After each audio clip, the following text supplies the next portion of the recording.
దేవునికి మహిమ, ప్రజలందరికీ శుభము కలుగును గాక. దేవుడిచ్చిన ఈ గొప్ప అవకాశాన్ని మనమందరం వినియోగించుకున్నాం. మరొక ఉదయకాలము చూడగలుగుతూ ఉన్నాం. దేవుడు మహాకృపండి.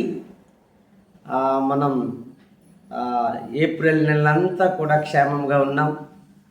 ఈ నెలలో ఇది చివరి రోజు.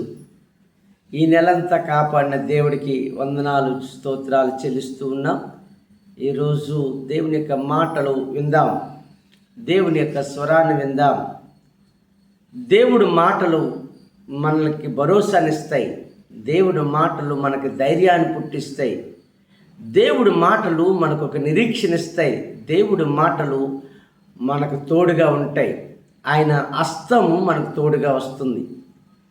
దేవుడు తన చేతితో మనల్ని నడిపిస్తే ఎంత బాగుంటుంది. చిన్నప్పుడు నాన్నో అమ్మో మనం నడిపిస్తుంటే చక్కగా మనం నడవగలుగుతాం. వాళ్ళు చెయ్యి వదిలిపెడితే అటు ఇటుగా వెళ్తాం.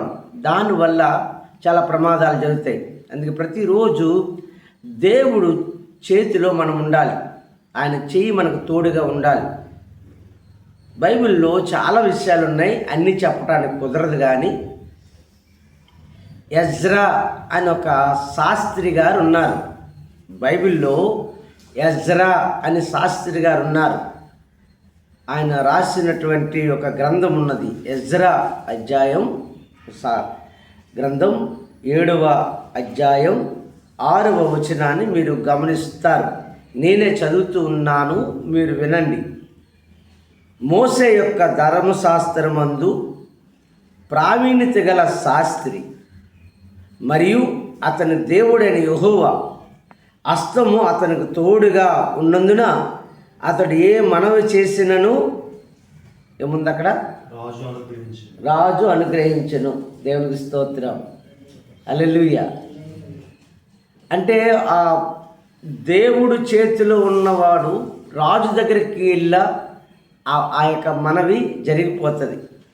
అంటే దేవుని హస్తం, యెహోవా హస్తము మనకు తోడుగా ఉంటే అధికారులు సైతం మన మాటను వింటారు అనే విషయాన్ని మనం జ్ఞాపకం చేస్తున్నాను.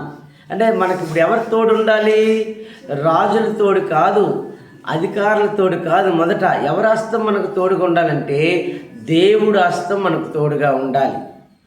అప్పుడు ఆ దేవుడు ఆ అధికారులతో మాట్లాడి మన కార్యం చేస్తాడు. ఆ ఎజ్రా రాస్తూ ఆ 7వ అధ్యాయం 28వ వచనాన్ని గమనిస్తారు.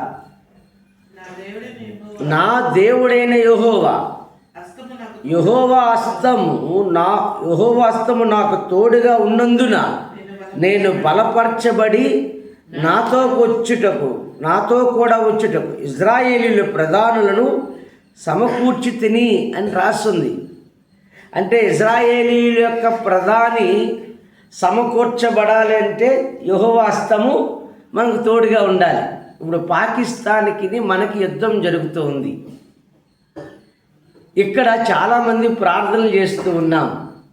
మన మందిరంలో కూడా నా దేశాన్ని కాపాడు తండ్రి, నా భారతదేశం ఓడిపోకూడదు, పాకిస్తాన్ని మట్టు పెట్టాలి, వారి బుద్ధి చెప్పాలని మనం చాలా రోజుల నుంచి ప్రార్థన చేస్తూ ఉన్నాం. ఉదయాన్నే నిన్నటి దినాన్ని ఒక వీడియో చూస్తే ఇజ్రాయేలీల ప్రధానట మనకు సహకారంగా నిలుస్తానని వచ్చింది. అక్కడ మీరు నిన్న వార్తల్లో చూస్తే మీకు అర్థమవుతుంది.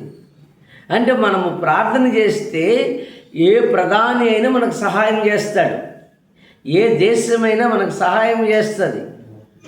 నేను చెప్పాలనుకున్న మాట, దేవుని హస్తం మొదట తోడుగుండాలి. దేవుని హస్తము తోడుగుంటే మనకన్నీ బాగుంటాయి. అందుకే దేవుని హస్తం వైపు చూడాలి, మనుషుల హస్తం వైపు కాదు, మనుషుల చెయ్యి వైపు కాదు. ఇశ్రాయేలీల ప్రధానులను సమకూర్చి తిని అని అక్కడ రాస్తుంది. దేవుడు మాట్లాడతాడు ఎవరితోటైనా, ఆయన మాట్లాడే దేవుడు కాబట్టి. మీరు ఆ యొక్క ఎజ్రా గ్రంథము 8వ అధ్యాయం 18వ వచనాన్ని మీరు చూస్తారు.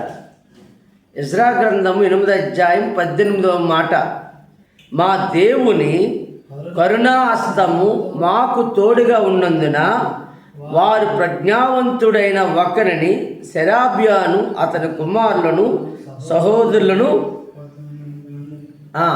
అంటే ఇక్కడ అర్థం ఏముంటాయంటే, ఎవరైనా సమకూర్చబడాలంటే మా దేవుని కరుణాహస్తము మాకు తోడుగా ఉన్నందున, దేవుని కరుణాహస్తం మనకు తోడుగా ఉన్నప్పుడు మనం సమస్తాన్ని మనం చేయగలుగుతాం.